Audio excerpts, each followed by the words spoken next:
Hello everybody and welcome to another video. In today's video, I'm going to go over the Phoenix market and just go through the details and data because I've actually been tracking for the past month and a half, very in-depth last 30-day averages of sales, actives, list price, sold price, how many cash sales, conventional sales, FHA. So I've been tracking all of this data. My team spends like about an hour, 2 hours a day just getting all the data. And I've built this living document where I can get a good pulse on the market. So what I'm gonna do today, every 15 days, I'll be updating it with a new perspective to kind of help any future home buyers or just people that are curious. And we're gonna go through it right now. If you guys want access to the document, I will give you instructions later in the video how to get it. But for now, let's get the ball rolling. All right, so this is the Phoenix market report, and basically we've been tracking the total market and also these individual cities. So I have the past one here if you want to check it out. Sorry, not this one, this one. But for now, we're going to focus between the June 1st to June 15th period. So here's the first thing that I'm going to really keep note of, and this is kind of what most people have been talking about in the real estate community, is the rise of active listings. What does this mean? Well, it's how houses that are actually currently on the market, which people start thinking, well, holy crap, does that mean the market's shifting or crashing or anything like that? The thing is we are definitely in the shift. We are right now, we were going from a super seller's market to some unknown market that we've yet to determine. I can tell you, even though there's a rise of active listings, we can see here, the total pending numbers are still pretty flat. They did reduce initially. So if I take you back to our previous May 13th, June 1st, we can see that the total pending numbers were higher than the active houses, which is how it's been for a very long time. And it did go down a bit and people thought it was going to continue to keep going down. However, over the past 15-day period, our pending numbers have been staying pretty steady. So despite active listings rising, there are still people buying houses at the same rate. Now we can see this with our sold numbers as well, a little more sporadic here, but still floating around that general area. So yes, listings are on the rise, and we can see that in all the cities. Avondale, we see Buckeye, we see Chandler, Goodyear, still more pending than active houses. So we will see that still crazy there in Goodyear. Active higher, pending mid, still. Sharp rise for Glendale, sharp rise for Mesa. We're seeing most of our cities now, actives are definitely higher than pendings, which we haven't seen in a very long time.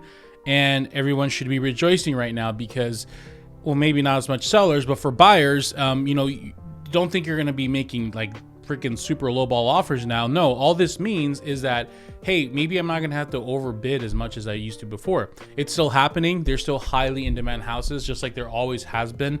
If there's a house that's really, really beautiful in a really nice area that people want to live in, it's still going to sell for more because that's just the nature of life, right? Things that are more desired, like myself, get a lot of attention. So it is what it is. For sure, we're seeing that total market wide. We're getting that. We do have this dashboard feature as well, where you can see over the past 7 days or 15 days, depending on what you want, the delta. So essentially, average actives we see in the last 7 days. There's an 836 upbeat, sold down 67. I am noticing we're missing a pending one, so I will definitely get that added in the next day or two. Once again, once you have access to the sheet, it's living and breathing and you'll be able to see it. Big talking point here is the list price to sell price, because as active listings go up, people assume that the sold prices and list prices are start going down.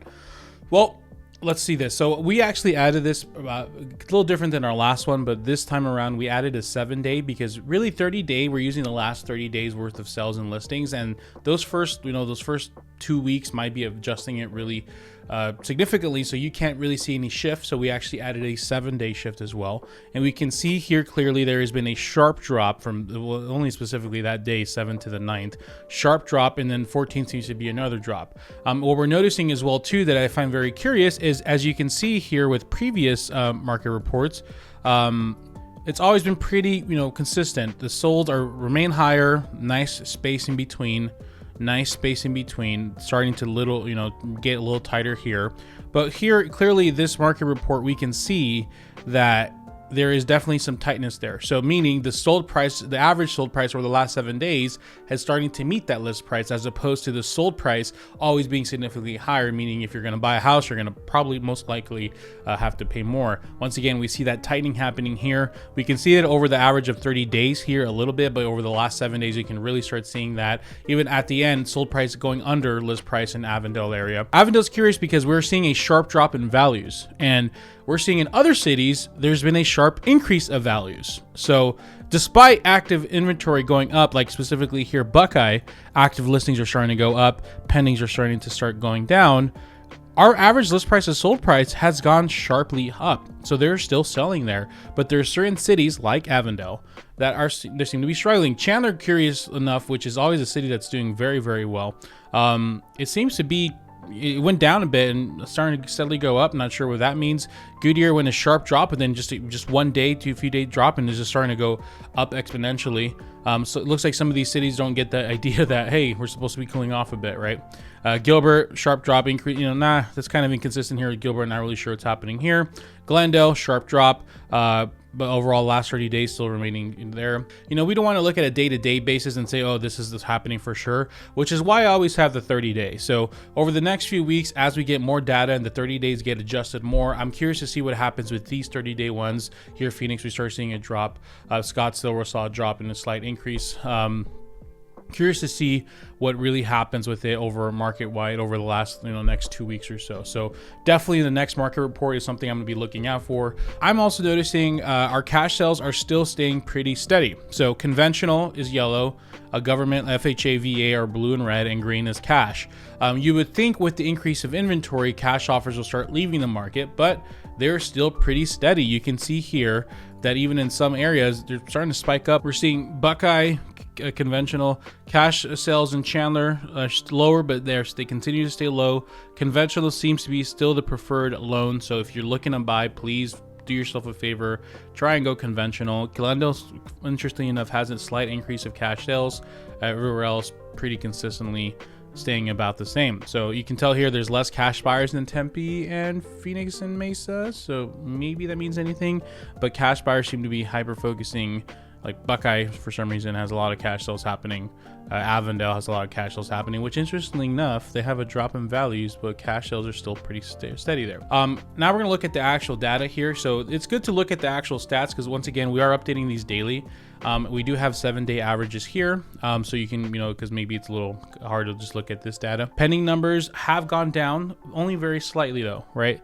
So the decreases of the 7-day averages, maybe 200, this was 400, but our active numbers increasing at a high rate. So over the last 7 days, from June 3rd to June 10th, that looks like it was almost 1,000 increase.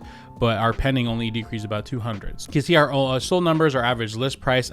We can, as you can tell here, we started tracking 7-day lists and solds about June 7th. So that's all grayed out here because we weren't tracking it then. So we started doing that there, and you can see there's a huge discrepancy here between the average list of 30 days and 7 days and sold 7 days, 30 days, sorry. 37 days. We can see the amount of sales happening FHA, VA, but we're also tracking the percentages of all sales. So we can see here FHA was 6.3%, 5.2%, 52% conventional, 29.7% cash. As you can tell, total market wide still floating around 30%, conventional still 51%. FHAs or VA still struggling. Surprisingly enough, VA is almost equal to FHA.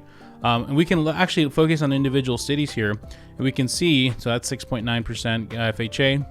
Buckeye is surprisingly 11% FHA, so you can see which cities have a higher probability of accepting FHA. Chandler being very low, but it's also a higher price point, so it makes sense. Goodyear being 5.4, 5.6, so we can get a good idea of what cities you have a higher probability at. Housing market crash? So you guys want, right? The housing market is crashing. It still sucks to buy. I think the true victim of this whole situation is the affordability.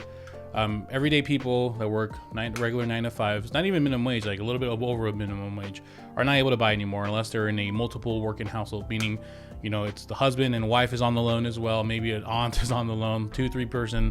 We're starting to resemble California, closer to California every day. So once again, if you want access to the newsletter, all you got to do is go to javiervidania.com/newsletter. You go down here, first name, last name, email. You'll get emailed a PDF with the download instructions. And yeah, basically there's also a bunch of resources here, guys, by the way, if you're ever looking to get some sheets and whatnot, and calculators. So that's all there for you. So thank you, guys. I appreciate you. Hope this video finds you well, and I'm looking forward to see what you guys say in the comments. Gracias. Or gracias.